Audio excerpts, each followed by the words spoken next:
قرآن کے 3 حقوق ہیں. کتنے؟ قرآن کے کتنے حق ہیں ہم پر؟ کس پر حق ہیں؟ نمبر 1، قرآن کی تلاوت روزانہ کرنا، یہ قرآن کا ہم پر حق ہے.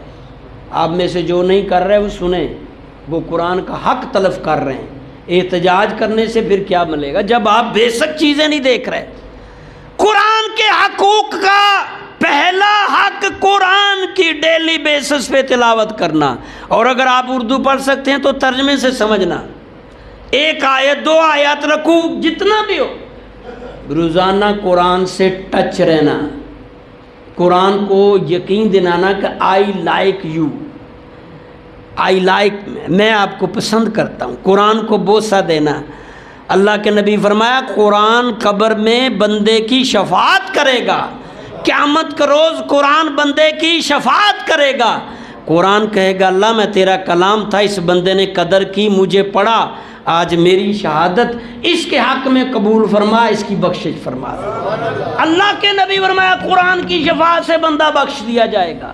قرآن روز پڑھو، یہ قرآن کا ہم پر حق ہے، روز پڑھو. مجھے بہت سارے ایسے واقعات یاد ہیں، قرآن نہیں پڑھے ہوئے تھے، بزرگ تھے، ہم بہت بچے تھے، وہ قرآن کی روز زیارت کر لیتے، بوسہ دے لیتے، بسم اللہ پڑھ لیتے. لیکن جب وہ فوت ہوا کسی نے دیکھا، اسے کہا بھی تمہارا، کہا مجھے بخش دیا. کس وجہ سے؟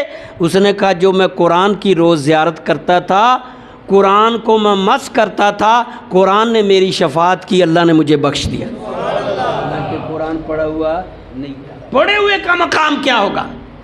دوسرا حق قرآن کا ہم پر، دوسرا رائٹ، اس میں جو احکام لکھے ہیں اس کو سمجھنا اور فالو کرنا. اس کے اندر جو حکم ہیں یہ سمجھنے کے لیے آیا ہے، رکھنے کے لیے نہیں، الماریوں میں سمیٹنے کے لیے نہیں، سمجھنے کے لیے.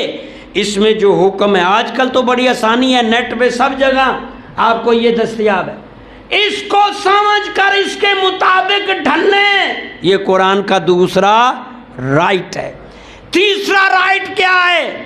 من تعلم القرآن وعلمہ، اس قرآن کی تعلیمات کو دوسروں تک پہنچانا.